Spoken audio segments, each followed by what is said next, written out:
그리스도인으로 산다는 것은 수요 예배 때 고린도 전서를 강해하고 있습니다. 지난주에 드렸던 말씀이 오늘 선택한 말씀이고, 수요 예배 때 다 드리기 어려운 부분이 있어서 주일에 오늘 말씀을 드려야 되겠다 해서 말씀을 선택하고 준비했는데, 말씀을 묵상하는 과정 속에서 내가 어리석은 선택을 했구나 하는 생각을 했습니다.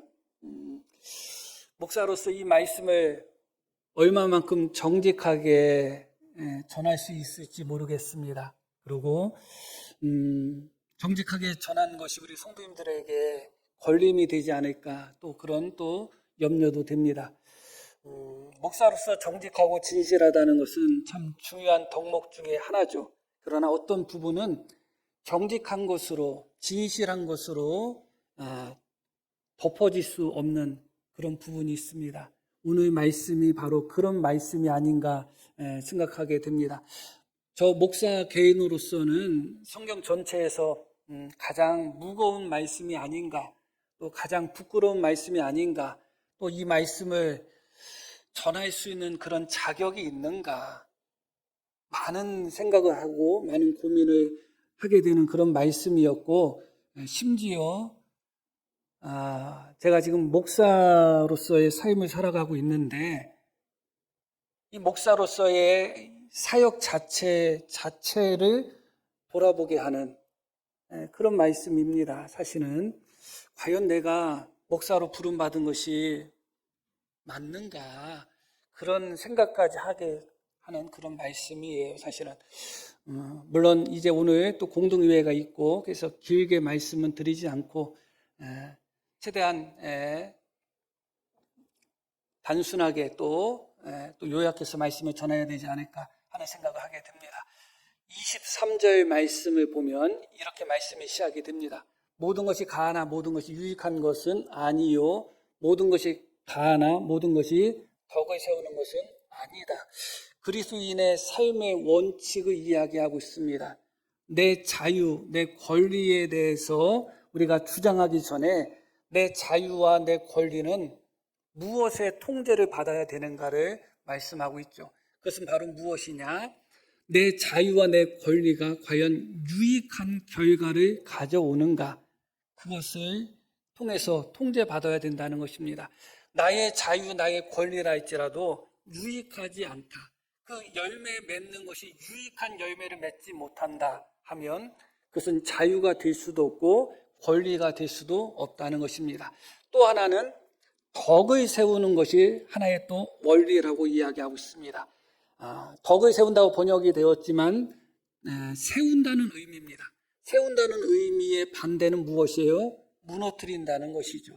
그러니까 내 권리, 내 자유, 내 행동, 내 말, 그런 모든 것들이 세우는 결과, 건설적인 결과를 낼 때 자신의 자유와 권리를 이야기할 수 있다는 겁니다.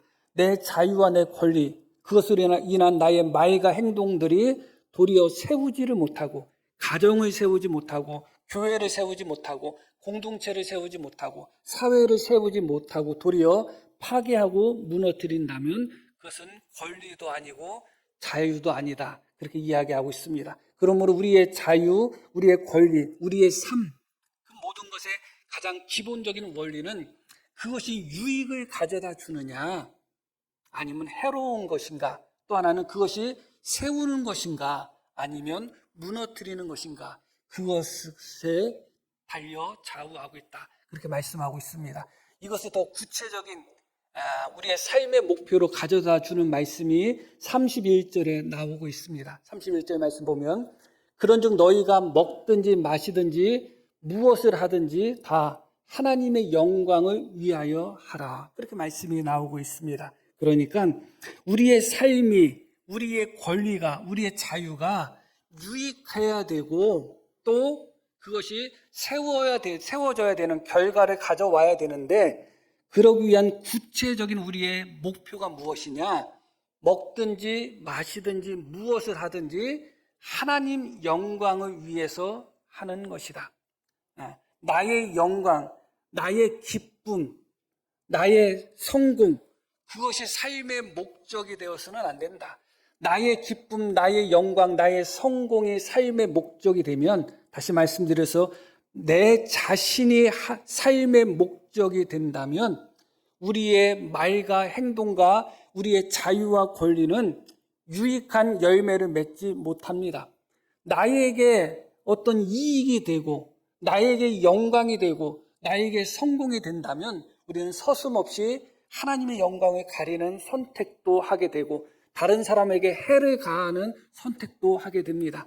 그렇기 때문에 구체적으로 유익하고 세워지는 그런 우리의 삶을 위해서는 구체적인 목표가 무엇인가? 하나님 영광을 위해서 그렇게 살아가라는 것이죠. 사실은 이 말씀도 어떻게 보면 막연합니다. 예수님을 믿는 사람이 이 말씀을 모르는 사람은 아무도 없습니다. 그러고 물어보면 다 본인은 하나님의 영광을 위해서 살아가고 있다고 이야기는 다 합니다. 저도 그렇고요. 또 소유리 문답에서도 이것이 가장 첫 번째 나오죠. 하나님을 영화롭게 하고 영원토록 그를 즐거워하는 것이 사람에게 있어서 제일 되는 목적이라는 것을 우리는 배워서 알고 또 그렇게 이야기하고 있습니다. 그런데 이 31절 말씀이 막연하게 우리가 이 말씀을 받아들이고 믿는 것은 어떻게 보면 이 말씀을 구체적으로 우리가 받아들일 때 피할 길이 없기 때문이 아닐까 생각합니다. 그냥 막연하게 하나님 영광을 위해서 살아야지, 너무너무 편한 그런 마음을 우리에게 가져다 줘요, 사실은. 그런데 사실은 먹든지 마시든지 무엇을 하든지 하나님의 영광을 위해서 하라는 말씀은 오늘 말씀 속에서, 본문 속에서 조금 더 구체화되고 있습니다. 이 구체화되는 부분을 우리가 발견할 때 이것이 얼마나 우리에게 있어서 정말 무거운 말씀이고, 이 말씀을 우리가 믿고 또 이 말씀대로 하나님 영광을 위해서 산다고 하지만 사실은 그렇게 살지 못했던 우리 자신을 발견하게 되는 것이죠. 어떤 사람이 예수님께 가장 큰 계명을 물어봤을 때 주님은 두 가지 계명을 말씀하셨습니다. 첫째는 마음을 다하고 뜻을 다하고 성품을 다하여 하나님을 사랑하라는 것이죠. 그리고 둘째는 뭐라고 말씀하셨어요? 그와 같다 하면서 내 이웃을 내 몸처럼 사랑하라고 말씀하셨습니다. 그러니까 하나님 사랑과 이웃 사랑은 언제나 함께 가고 있다는 것을 기억할 필요가 있습니다. 이 부분도 마찬가지입니다. 하나님께 영광을 돌리는 것, 그것은 사람과의 관계 속에서 아무런 관계가 없는 것인가? 그렇지 않습니다. 하나님 사랑과 사람 사랑, 하나님 사랑과 이웃 사랑은 함께 가듯이 하나님께 영광을 돌리는 것도 사람과의 관계 속에서 그 어떤 원리가 작용하고 있습니다. 그것이 과연 무엇인가? 그것이 바로 33절에 기록되어 있습니다. 나와 같이 모든 일에 모든 사람을 기쁘게 하여 자신의 유익을 구하지 아니하고 많은 사람의 유익을 구하여 그들로 구원을 받게 하라. 이게 먹든지 마시든지 무엇을 하든지 하나님께 영광을 돌리라는 말씀에 대한 구체적인 적용이에요. 하나님께 영광을 돌린다는 것이 많죠. 그리고 막연해요. 그런데 오늘 본문에서는 무엇이 하나님께 영광을 돌리는 것인가? 내가 먹든지 내가 마시든지 내가 무엇을 하든지 하나님의 영광을 위해서 한다는 것이 무엇을 의미하는가? 그것은 곧 다른 사람들이 구원을 받게 하도록 살아가는 삶이 하나님께 영광 돌리는 삶이다. 내가 먹든지 내가 마시든지 내가 무엇을 하든지 그것은 무엇과 관련이 있어야 된다. 나의 먹고 마시는 행동으로 말미암아 다른 사람이 구원을 받을 수 있는 길이 열려야 된다. 그것은 다르게 말씀드리면 내가 먹는 것으로 말미암아 내가 마시는 것으로 말미암아 나의 어떤 행동으로 말미암아 나의 어떤 말로 말미암아 다른 사람의 구원의 길이 막히게 해서는 안 된다는 것이죠. 다시 말씀드리면 우리가 무엇이든지 할 수 있는 자유가 있지만 그 자유는 유익이 돼야 되고 세워져야 되는 것입니다. 그런데 그 유익은 무엇을 말한다고요? 하나님의 영광을 나타내는 유익이 있어야 되는 것이죠. 그것은 구체적으로 다시 말씀드리면 무엇이 가장 큰 하나님의 영광인가? 다른 사람이 구원받는 것.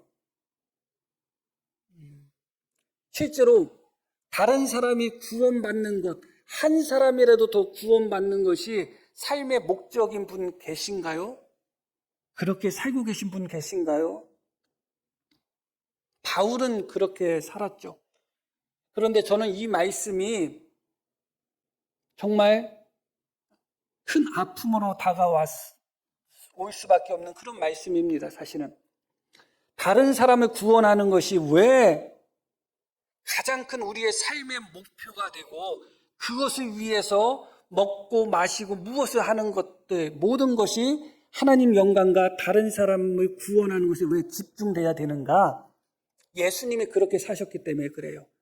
우리가 예수님으로 말미암아, 예수님의 십자가로 말미암아 우리가 구원받았다고 믿고 감사하고 기뻐합니다.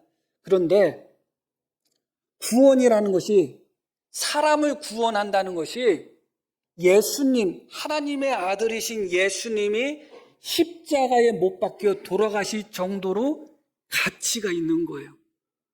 와, 그것보다 더 가치 있는 게 어디 있겠어요? 하나님 본체 되시는 예수님, 하나님의 독생자 되시는 예수님이 십자가에 못 박혀 죽으면서까지도 사람을 구원하는 구원을 성취하셨다는 것은 이 세상에 그 무엇도 사람을 구원하는 것보다 더 큰 가치가 없다는 거예요.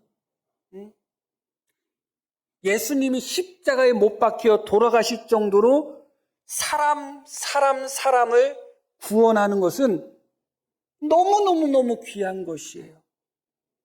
그런데 이것은 목사뿐만 아니라 모든 성도님들이 다 가져야 되는 마음이겠죠.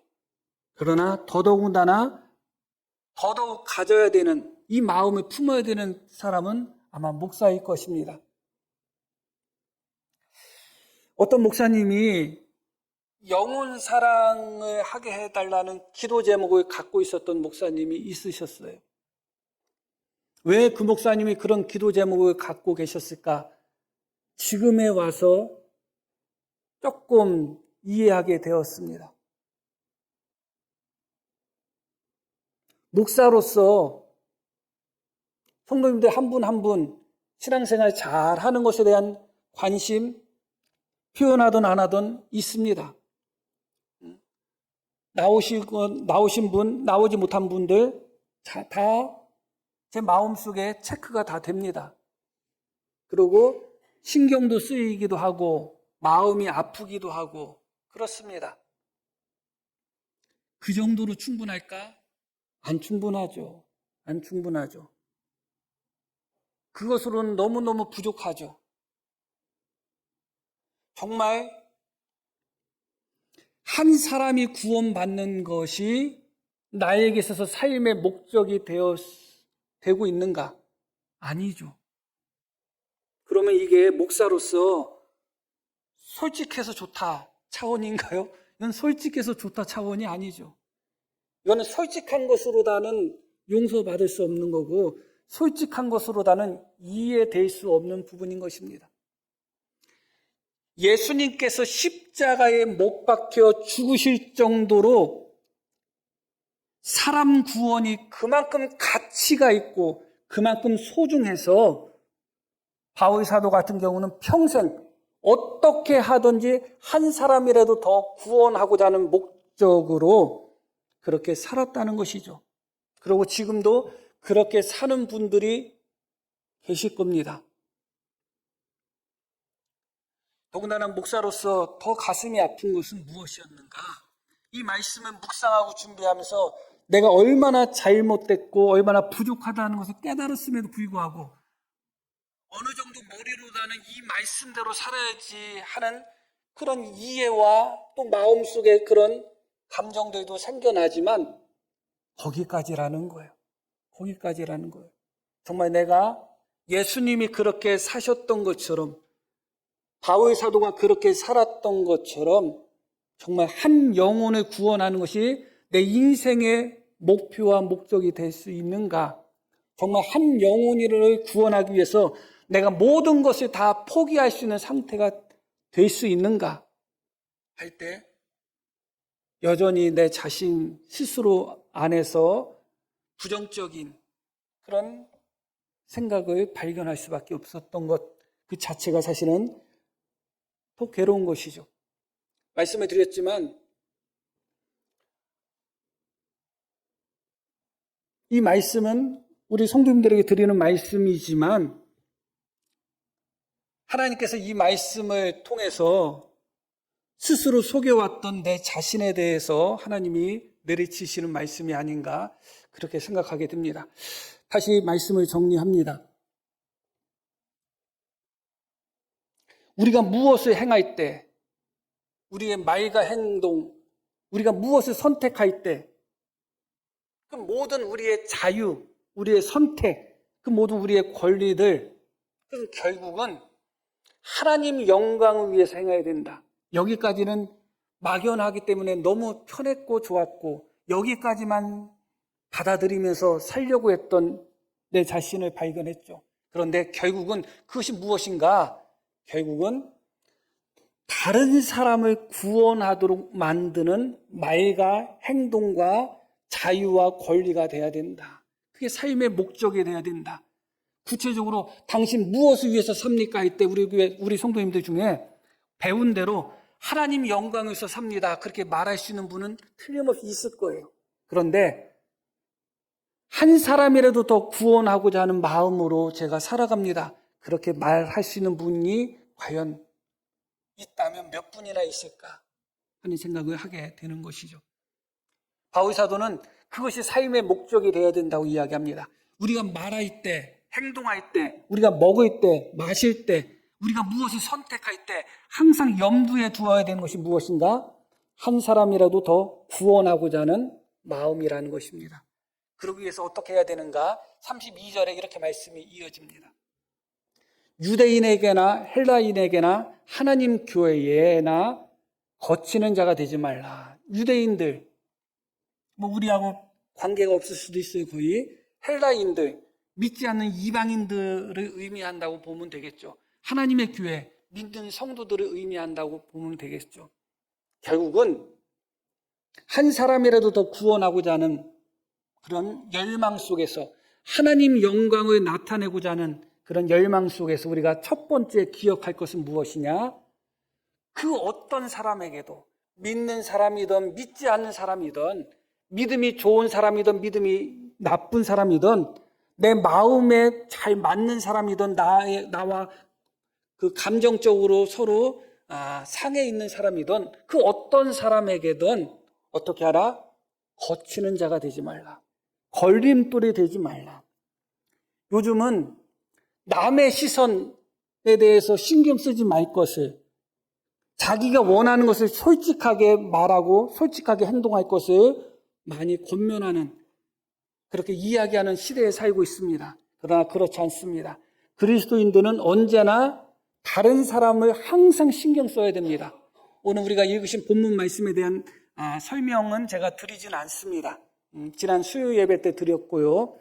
항상 우리는 다른 사람의 시선을 생각해야 돼요. 내 행동이, 내가 말하는 것이 다른 사람에게 혹시 상처가 되지 않을까? 내가 직접적으로 말하는 대상은 말할 것도 없고 직접적으로 말하건 직접적으로 행동하지 않는다 할지라도 나와 관계된 모든 사람들, 그들의 시선과 그들의 생각과 그들의 마음을 언제나 살펴야 되는 것입니다. 내 자유라 할지라도 내 권리라 할지라도 그것으로 말미암아 다른 사람이 상처받거나 그것으로 말미암아 다른 사람이 유혹되거나 미혹되거나 그렇게 죄를 범할 가능성이 있다면 우리는 그 행동을 하지 않아야 돼요. 이 본문 말씀은 본질적으로 무엇을 이야기하는가? 해도 죄가 안 되고 안 해도 죄가 안 되는 것에 대한 기준을 이야기하는 겁니다. 해도 되고 안 해도 돼. 그러나 그것은 언제나 무엇을 통해서 결정되느냐? 다른 사람들이 나의 그 행동으로 말미암아 유익을 얻느냐 아니면 상처를 받거나 죄에 빠지느냐, 그 기준에 의해서 결정된다는 거예요. 그래서 항상 주위를 살펴보셔야 되고 다른 사람의 시선을 항상 의식하셔야 돼요. 자유롭게 사는 것이 그것이 올바른 덕목이 아니라 다른 사람의 마음을 헤아려야 되고 다른 사람의 생각을 헤아려야 되고 다른 사람의 믿음을 헤아려야 되고 다른 사람의 수준을 헤아려야 되는 것입니다. 내 돈 가지고 내 마음대로 쓰고 내 자유 가지고 내 마음대로 사용하고 그 차원을 벗어나야 되는 거예요. 그렇기 때문에 첫 번째로 우리에게 이 말씀 속에서 우리가 하나님의 영광을 위하여 다른 사람을 구원하고자 하는 열망 속에서 우리가 말과 행동과 우리의 자유를 사용해야 되는데 그 첫 번째가 무엇인가? 거치는 자가 되지 말라. 걸림돌이 되지 말라는 겁니다. 그리고 이어서 33절에 보면 나와 같이 모든 일에 모든 사람을 기쁘게 하여, 모든 사람을 기쁘게 하라는 것은 다르게 말씀드리면 나를 기쁘게 하지 말고 다른 사람을 기쁘게 하는 삶을 살라는 겁니다. 그리고 자신의 유익을 구하지 말고 많은 사람, 다른 사람의 유익을 구하는 삶을 살라는 것입니다. 그러니까 우리의 자유, 우리의 권리는 언제나 한 사람이라도 더 구원하고자 하는 그 목표 속에서 발현되고 나타나야 되는데 그러기 위해서는 어떻게 해야 된다고요? 나를 기쁘게 하는 삶이 아니라 다른 사람을 기쁘게 하기 위한 삶을 살라. 이해가 안 가죠. 그리고 나에게 이익되는 것을 구하지 말고 다른 사람에게 이익되는 것, 다른 사람에게 유익되는 것을 구하라는 것이죠. 사람은 원래 이기적입니다. 그리고 죄악 가운데 출생한 우리는 더 이기적일 수밖에 없어요. 아담과 하와가 에덴 동산에서 죄가 없는 상태에서도 그들이 선악과를 따먹은 것은 내가 하나님처럼 되고자 하는 유혹에 넘어간 거잖아요. 그렇다면 우리는 말할 것도 없어요. 우리는 언제나 나를 먼저 생각하는 사람이지 다른 사람을 먼저 생각하지 않습니다. 나의 이익을 먼저 생각하지 다른 사람의 이익을 먼저 생각하지 않습니다. 나를 기쁘게 하는 일을 먼저 생각하지 다른 사람을 기쁘게 하는 일을 먼저 생각하지 않습니다. 그러나 한 사람이라도 더 구원하는, 예수님이 십자가에 못 박혀 돌아가실 정도로 그렇게 영혼을 구원하는 것이 가치가 있는 일이기 때문에 그 일에 동참하기 위해서 내가 원하는 것, 나에게 이익이 되는 것, 나에게 기쁨이 되는 것, 그것을 1순위로 두고 우리가 행하지 말고 다른 사람들이 기뻐하는 것, 다른 사람들이 원하는 것, 다른 사람에게 유익되는 것을 1순위로 두라는 것이죠. 이렇게 산다는 것이 정말 쉬운 일은 아닐 것입니다. 우리는 어디서 무엇을 이야기할 때 내 뜻을 관철하기를 원하지 다른 사람의 뜻을 받아들이기를 원치 않아요. 식당 하나 고르는 데 있어서도 내가 가고 싶은데 딱 가야지 기분이 좋아요. 그러잖아요, 우리는. 그리고 내가 가고 싶은데 가면 내가 속으로 흐뭇하면서 내가 뭐가 된 것처럼 스스로 기뻐하는 그런 마음이 있어요. 메뉴도 마찬가지죠. 가서 메뉴 선택하는 것도. 어디 야유회 한번 가자 할 때 산에 가자, 바다에 가자, 사람마다 다 달라요. 산에 가면 어떻고 바다 가면 어떻겠어요? 단풍 질 때 가면 어떻고 단풍 안 질 때 가면 어떻겠어요? 본질적인 게 아니죠. 그런데 내가 원하는 것을 끝까지 관철시키는 사람이 있어요. 그것을 통해서 기쁨을 얻는 사람들이 있단 말이죠. 그러지 말라는 겁니다. 그것은 다른 사람을 구원하는 데 있어서는 아무런 도움이 안 된다는 것입니다.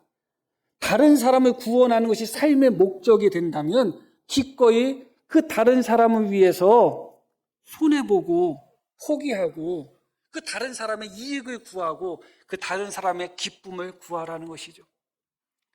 이렇게 살 수 있겠어요? 그런데 이렇게 살라는 거죠.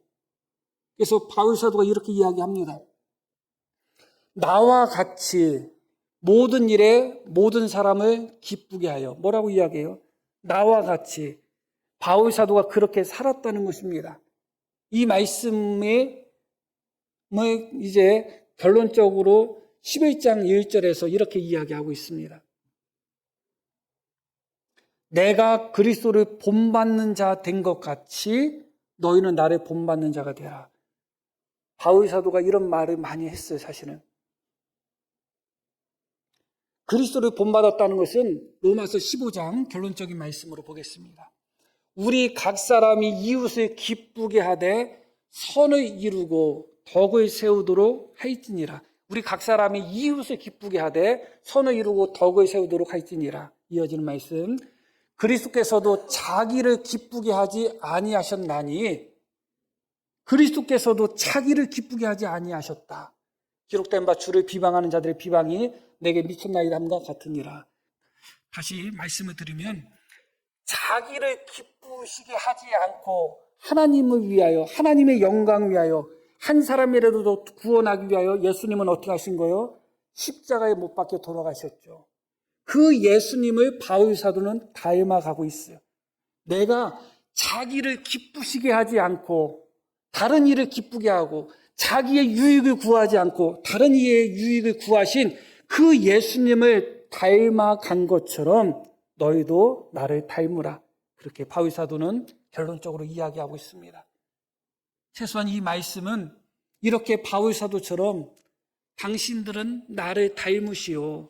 내가 예수님을 닮아서 나의 유익을 구하지 않고 내가 예수님을 닮아서 나의 기쁨을 구하지 않고 내가 예수님을 닮아서 한 사람이라도 구원하기 위하여 십자가에 못 박혀 돌아가신 것처럼 내가 그렇게 고난당하는 삶을 산 것처럼 당신들도 나를 닮으시오. 이렇게 말할 수 있는 목사가 사실은 설교를 해야 돼요. 이 말씀은. 오늘 말씀 속에서 저는 저의 솔직함을 가지고서 그래도 솔직하다. 우리 성도님들의 이해를 바라는 설교도 아닙니다. 그리고 설교가 목사 개인에 대한 자기 변명도 아니죠. 마무리 결론으로서 한 사람의 그리스도인으로서 한 사람의 목사로서 부끄러운 마음을 갖고 마무리를 짓습니다.